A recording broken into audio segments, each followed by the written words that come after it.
Holy. Hey, White Sox fans! On behalf of the Fans First Sports Network, I am Brett Ballantini, your host on Sox Populi. Really, this is our, let's just call it a coming out party. We've had a few. We had one as the Chicago Baseball Podcast. I think we've had a couple as Sox Populi, but really, the gang's all here. We're all together. We got some old school podcasters here. Not implying anything whatsoever because I am the oldest of the old school podcasters, but this would be number 140. Where did the first 139 or whatever come from on Sox Populi? Who knows? But they're there. And you can scroll down the RSS feed and see, I don't know, old copies of Dugout Metrics, old programs, Estrogen Power Hour, all sorts of interesting things, podcasts that have come and gone. Our full panoply of podcasts, 350 or so, are still on there, and they've all been absorbed by the Latin Sox Populi, or Sox Pop, because I'm certainly going to end up just doing Sox Pop because I'm going to stumble over it enough times because I'm just not that bright. It's number 140. We are doing a couple podcasts here to predict the season. This first one is going to be focusing just on the White Sox. We're going to have tomorrow's is going to be MLB more broadly. So if you only like the White Sox because you've really got a problem, all right, don't listen to that one. But please listen to both because we need you. I'm here with some of my very, very, very, very favorite people in the whole wide world, and that would include Chrystal O'Keefe. It is Malachi Hayes. It is Super Joseph Resis. It is Dante Jones, and of course, Father Soxivus back in. Well, it's it's much more summer-like where you and we are, right, Tommy? So it's a summer Soxivus with Tommy Barbee, and he's going to defend some of his decision making. And we have three. We had, I think, 22 people predicting this year, and three of the real low pickers on the White Sox are on this podcast. And won't it be delightful? In fact, let's kick off with that. I believe I came out boldly and said, what did I say? 77 wins? And Tommy Barbee and Chrystal O'Keefe said, oh, no, I can do better than that. And you actually undershot me. Chrystal, Tommy, please to explain yourselves. I don't know why I need to explain myself. You don't really. See happening. They're not going to be great. But we're still going to finish like third, but still bad. Yeah, I totally agree. And since very few of the optimists are here to defend themselves, I think that points to how empty their optimism truly is. And I can say that because they're not here to defend themselves. Sure. Yeah, that's there's no way. Like, too many things have to go right. Han clearly has never even thought about a plan B. And, we're all celebrating the fact that who should be the 26th utility man is finally gone from the White Sox organization. Like, that's how dire things are in our minds psychologically as fans. So, I mean, I don't see how we're in any position to talk about a good team, let alone a 500 team. I just looked. There are 3 people that picked them to be at least 90 wins. Mm-hmm. I want whatever drug they are on because that sounds fun. This really is. I don't know if it's the widest range ever because we've had 100 win predictions. So we've had a wide range. But of course, this has been the most inconsistent. I guess to review, this is the 3rd year we've done this.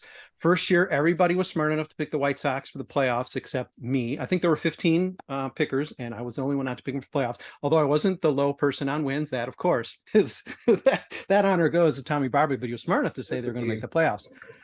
Last year, because we drank down that Kool-Aid, we all, and of course, come on, it was the default. The White Sox were going to the playoffs. We all did that, and of course, we were all wrong. This year, we definitely have the biggest mix. The good news is, contrary to what Tommy has proclaimed, we have 3 on our podcast who either have picked the White Sox to win a division or, in Dante Jones' case, still make the playoffs, though a mediocre season. So let's just flip the script. And Malachi Hayes, Super Joseph Resis, Dante Jones, please take a turn and explain why. I'm guessing it has to do with division strength, but what are some reasons why the White Sox will either win a division or at least make the playoffs? Brett, you took the words right out of my mouth. It is the division. And yes, we played less divisional games, but I could see this team winning 84. Like that's about like 86, 87 is my ceiling right now. They gotta show me some things before I go any higher than that. But I can see them winning 84 and the Twins win 86 and win the division because it's a weak division still. I think the Twins are the only team that got a good chunk better, and that's only because they added Pablo Lopez, which is a pretty solid arm to get. I know there's plenty of White Sox fans, myself included, that would have loved to have been the team that picked him up. So I think weak division, um, and as everybody else has said, a lot of luck, and the White Sox could win second and sneak into the playoffs as we have we have what 6 wild card? I mean 6 teams now in playoffs. They can sneak in as the last team. Why not? Bow out ungracefully in the first round after losing 2 straight to whatever team is the number 3 seed. And Joe, I'm going to ask you to pause because, as is tradition, Joe has written an entire article envisioning the season, and his finish, if you haven't read it, is beyond belief. So I'm going to go to Hayes here first, and then Joe, you bring it home. But Malachi, you think the White Sox will win the division, although pretty mediocre win total. Some reasoning there? Yeah, I'm actually considering even revising my win total in my head if I could. I come at it from the direction of I see 2 pretty binary. I would actually, if I'm going to pick them to win the division, I would actually raise that. I'd bring that up to like 90, 91 wins because I see kind of a binary set of outcomes here. If things go well, if the guys stay healthy, if the hitters, on bounces back like it looks like he's going to, Luis and Eloy can play full season, and maybe if enough of the rotation and the pitching staff doesn't, fall apart, then yeah, they have a ceiling that's good enough to win 90, 95 games because the top end talent is there. It's just like not a very high probability of that happening.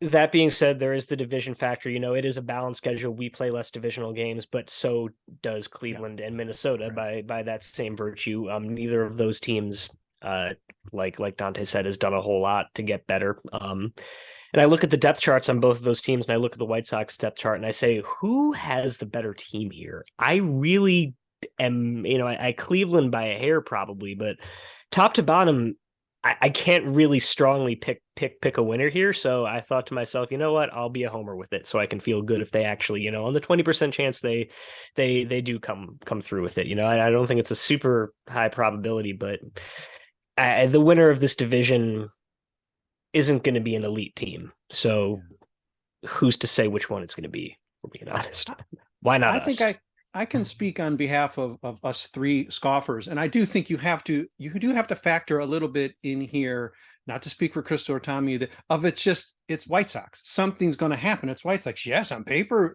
I totally agree with you saying, Malachi, but I think we're all thinking, well, it's White Sox, the bus is going to blow a tire, somebody's going to take the wrong supplement. Just something crazy is going to happen. And speaking of something crazy, let's move over to Joe Resis, because of course he will link it in this post here, and he wrote his whole season envisioning and a pretty sober analysis. And really, you had the White Sox winning the division, make the playoffs, and really the only way it seems like the White Sox can this year. Please, a little summary of that, Joe, because it's an exciting last weekend of the season. Absolutely. Yeah, for me, the main thing is they're going to stay healthy. It's finally going to happen. And despite a pretty good year health-wise, they'll only win 85 games. So I know, generally you could group me in the optimistic side of Southside Sox and the general White Sox community, with predicting them to win 85 games and win the division. But I mean, that's with pretty good health, and so that means if their health is on par with where it's been these past couple of years, then yeah, I could very easily see them dipping into the mid 70s for their win total. But yeah, gonna come down to the last weekend of the season. Both the White Sox and the Guardians are getting swept, and the White Sox are gonna hold on to win by 1 game due to some amazing luck on their side. Swept? The Guardians, I believe, swept by the Tigers, correct? Yes. Yes, correct. That's how I So that's envision where it. our playoff hopes are sort of like hanging on. I know Malachi had a little bit more confident assessment. I believe I heard 95 wins somewhere in his very astute explanation of what could happen with the White Sox this year. But boy, it seems like if they make the playoffs, it's going to be a lot more. We're dependent on the Tigers sweeping the Guardians at the end of the season to make the playoffs. All right, one thing I want to do before we move on from these records, maybe talk about individual players, maybe take a break, whatever. Tommy, you have them losing the division by 14. Though I am sunnier on the White Sox by 2 games, have them losing by 13 games. I think we both maybe see the Guardians. I don't know who you pick. The Guardians still being as good as they were last year or whatever, or the Twins. Chrystal, you have them winning 75 games and losing the division by 4 games, which would be a pretty catastrophically horrible AL Central. So you do not see this being a very strong division. You see the AL Central teams getting absolutely battered with this new smoother schedule. Yeah, there is not a single good team right now in this division. Like, I have a feeling maybe it'll be the Guardians, but man, it's just not looking good for anybody. Your 79 win AL Central champion, Cleveland Guardians. That is what it is in Crystal's mind. Boy, I actually sort of want to have that happen. Let's get a break out of the way now. They're selling something. We're a new network, but they're selling something already. I bet you it's a lot better product and much more delicious. Goes down much easier than those commercials from back in the old days. So please listen intently for a minute or so. Come back to us because we're going to break down more individual players, bests, worsts of the season. And these are always fun because they're almost always wrong. So please stick back, take notes so you can make fun of us at the end of the year. We'll be back in a minute. White Sox fans, Brett Ballantini here, representing the Fans First Sports Network, along with some of my very, very best friends in the whole wide world, Chicago White Sox fans. All, please do not try to cut me or Tommy or Chrystal down because we are sober entering this season. Actually, we're probably not going to enter the season based on how we think the White Sox are going to do. But on paper, in theory, seeing this team for what it is, and basically I think the three of us are saying, prove it to me. Dante, Joe, Malachi, all still pretty sober with this team, just figuring, Cleveland is going to fall back to the pack, et cetera, et cetera. It ends up, we have quite a variety of opinions here as to what the White Sox are going to do. Again, tomorrow's podcast will address more of Major League Baseball entirely. And let's see, among the people who actually did show up on this podcast, I guess it would be all 3 of you that we just addressed have seen the White Sox making the playoffs. So I have to ask, because clearly none of you have them winning the World Series or the pennant. Do any of Joe, Dante, Malachi see the White Sox in your predictive minds, even though it's not on our spreadsheet or in our story, winning a playoff series, or do they just make the playoffs in your eyes? Anything can happen.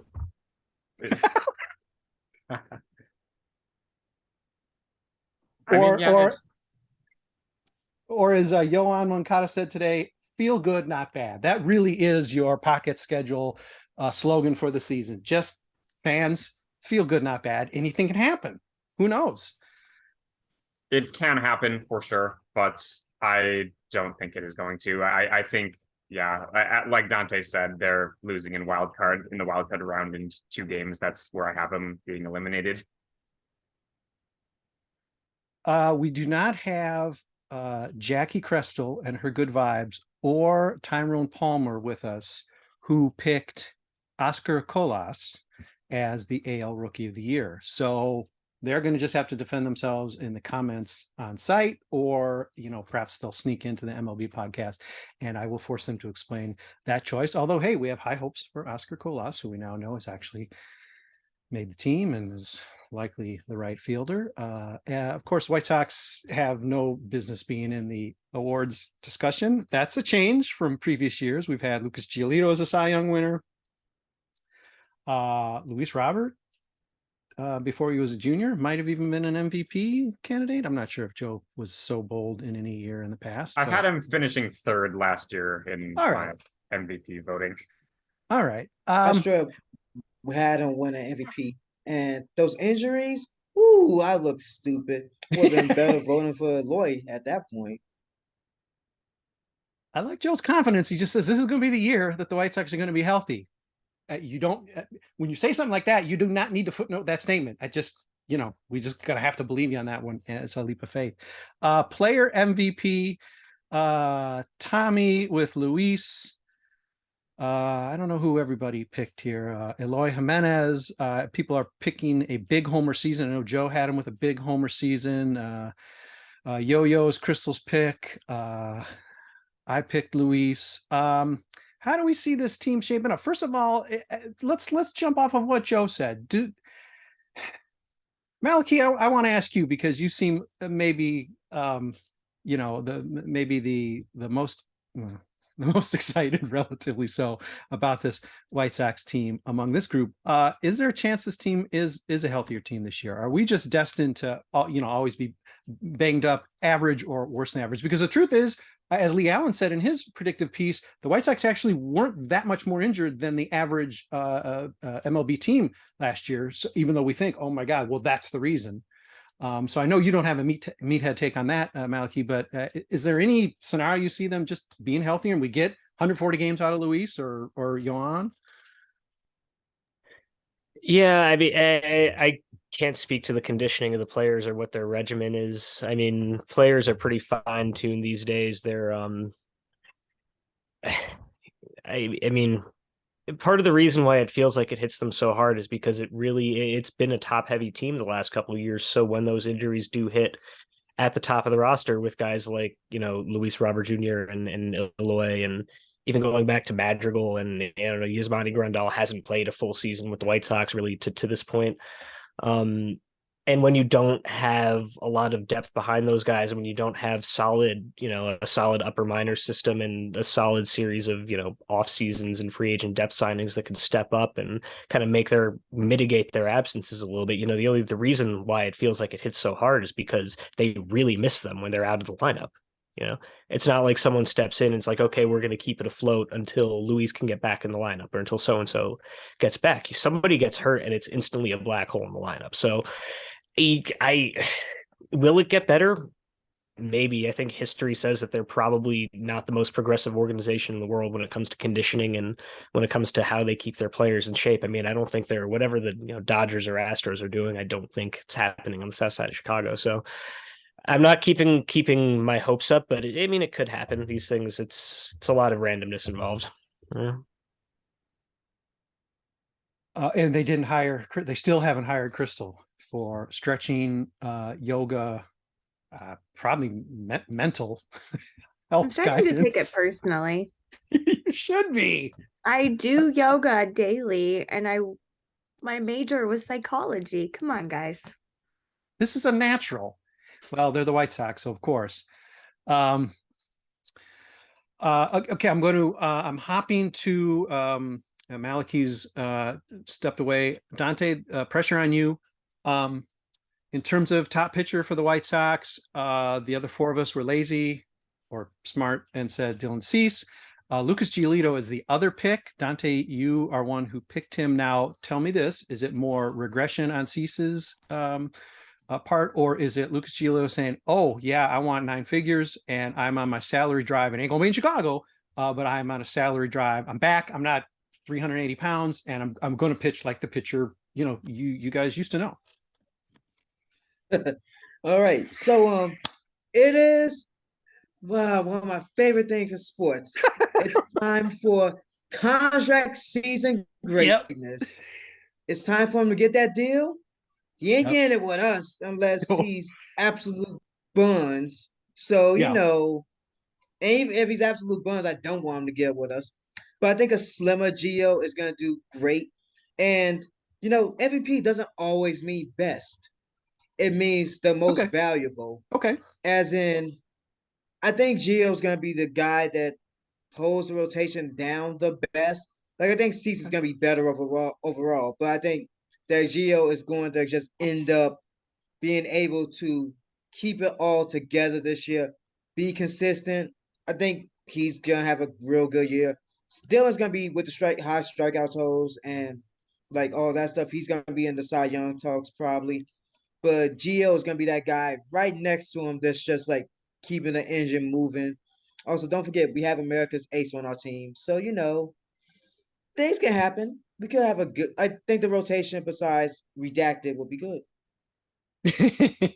Yeah, which is 4/5 of the rotation, so we're smooth.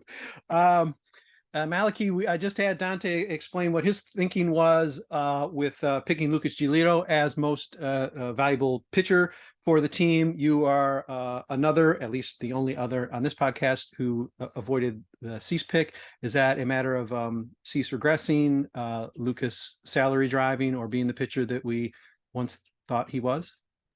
Yeah, some combination of the two, I think. For most of the last 4 years, 3, 4, 5 years, Lucas Giolito has been a really good, at worst, a number 3, at best, a low 1, high 2 starting pitcher. We don't really know what happened last year. A lot of things went wrong last year, but he hasn't quite seen the velocity bump this spring that I would have liked to, but his command looks great.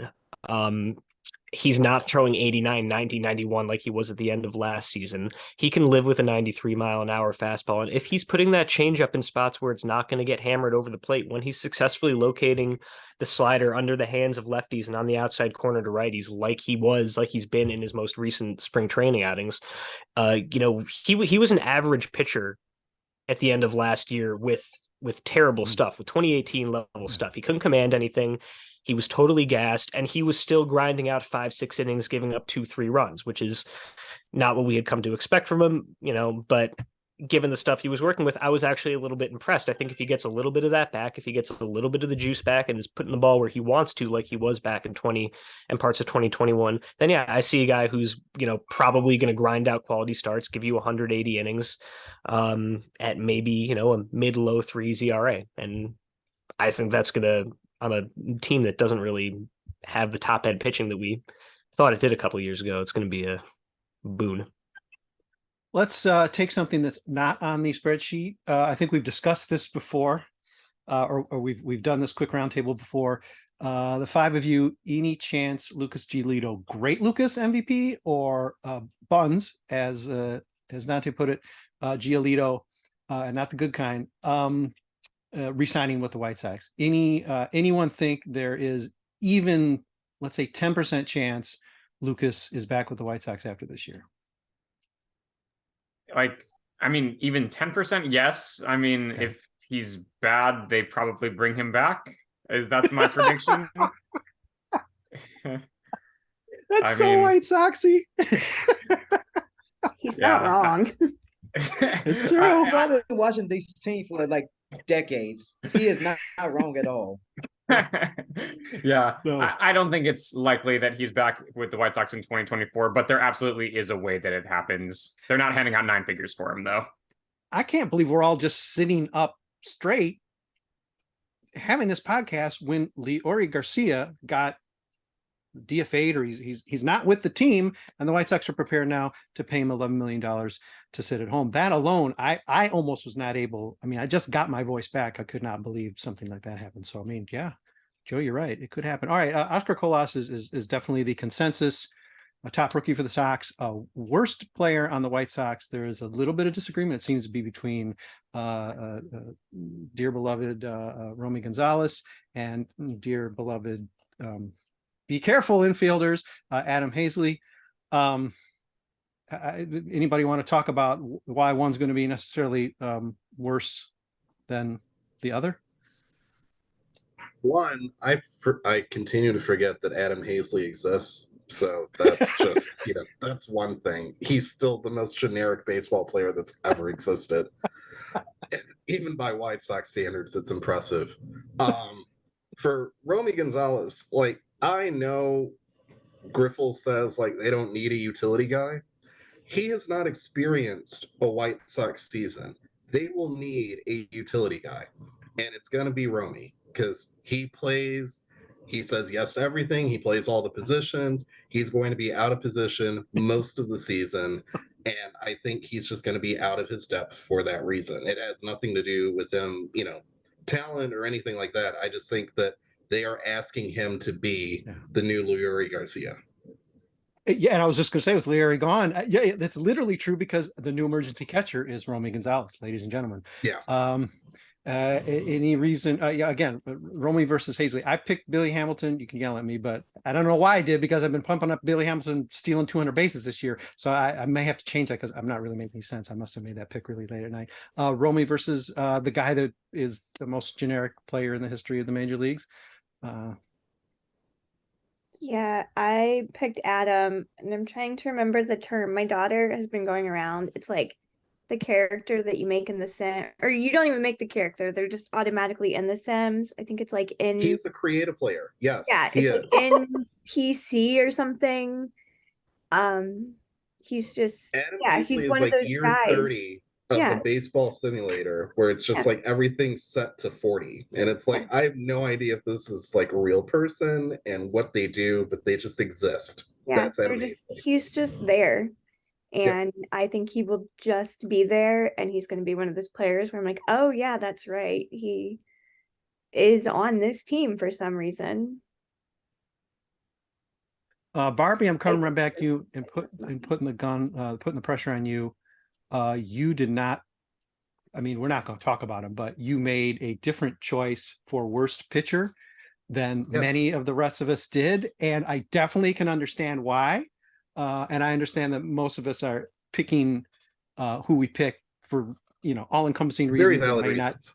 only have to do necessarily with what he does on the pitcher's mound. Although again, there's still a prayer here that he just somehow will not even make it there for a single start. But again, aside from the obvious, the beard look, etc. Jake Diekman is your guy just because he is gonna somehow just blow enough early before they do shed him from the team, or what's up? That's basically it. I mean, I go back, it's the same thing as Romy Gonzalez. Like, I think when you look at the starting pitching, I don't see enough innings there, and they're going to rely way too heavily on the bullpen, probably pretty early in the season, especially.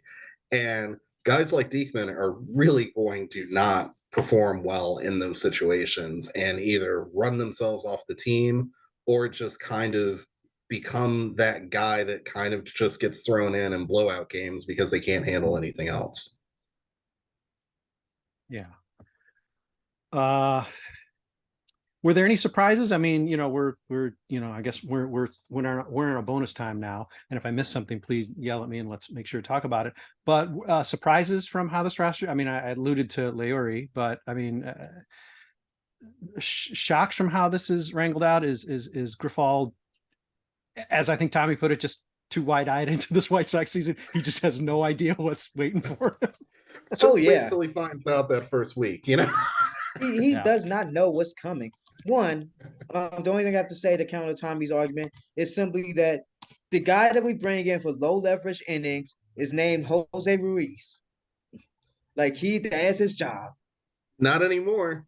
Mhm. Was Jake even on Team USA, or did they just decide no? Yeah, because like that's why I was like, I can't pick Raven. Raven at least got that. Yeah. And I picked the other guy because, well, Waves hands wildly. So yeah. And with this team, it's all come out pretty much exactly how I expected, except like I was like in Billy Hamilton would start with the team because I think Billy Hamilton can steal bases and be the new Adam Engel, just comes in to pitch run and that's it. Versus say create a player whose name I forget, and I forget that he's on his team on the team at times. I don't mean to forget his name now because Adam, he's another Adam. Replace Adam with Adam. Yeah, a lot of Adams. And the difference is this Adam at least doesn't have a weird beard. That's the most I got out of it. All right, fair enough. Hey, let's end on a positive note here. And let's do it this way. Even us low pickers who clearly Chrystal and Tommy and I all must think the White Sox are going to start slow and just never speed up. But Chrystal, I'm going to start with you. What is one thing that could happen in, I don't know, the first week, month, series, whatever, that would get you excited? I mean, there's an obvious thing. We don't need to talk about that. But I mean, on the field, what's something that would get you excited to say, okay, wait, all right, 75 wins. All right, maybe not.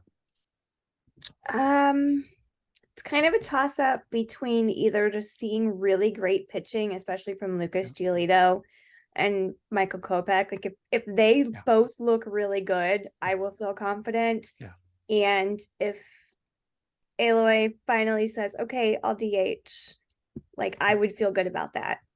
But yeah, that's a great point. This team really has the, like I mean, I don't think we can expect, whatever, 180 innings of ace pitching from Kopech, but I mean, even what he can give, the Carlos Rodon, type of effort. I mean, that's now you got 3.5 aces. That's going to make a big difference in this division. That's like butter.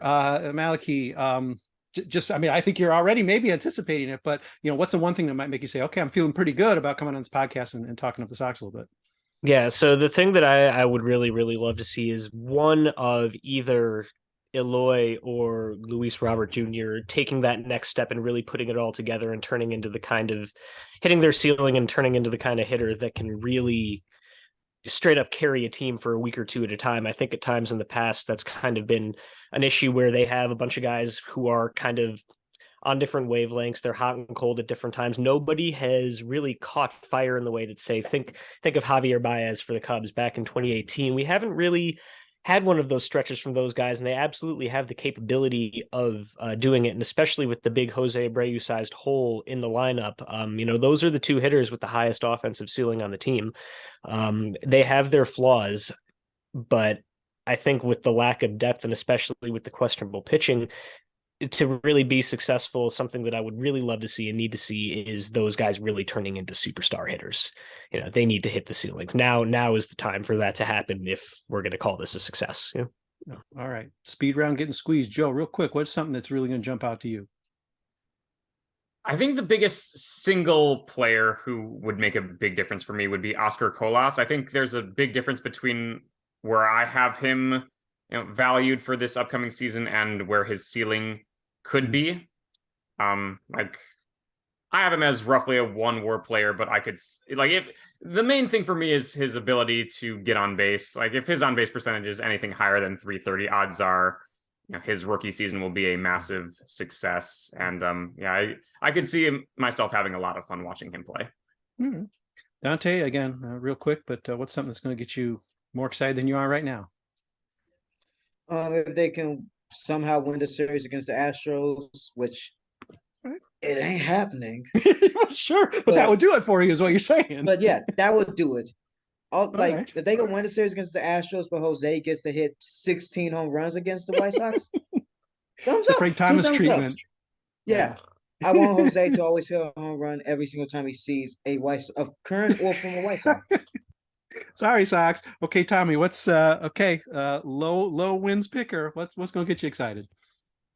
It's the offense for me too, because I mean, no one has addressed the fact that Jose Abreu is not in the lineup anymore. And you look at what the White Sox record was when he was in the lineup, and I'm sorry, Benintendi doesn't do it for me. So it's just like, what are you doing to bring that to the table? So seeing those guys hit their ceilings, max out, that would be a huge win, I think.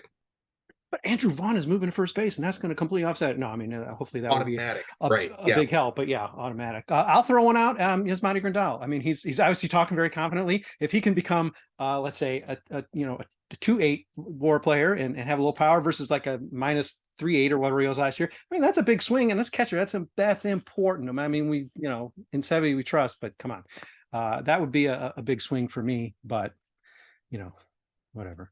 Maybe none of this is happening. Who knows? But offense, come on, cook a little bit. Maybe next year we will have a category in this that will be like biggest law. The Jose Abreu is an obvious one, and hopefully we don't have one of those every year. But the biggest change. But boy, that's really tough. We're losing Lucas and Tim Madison very soon.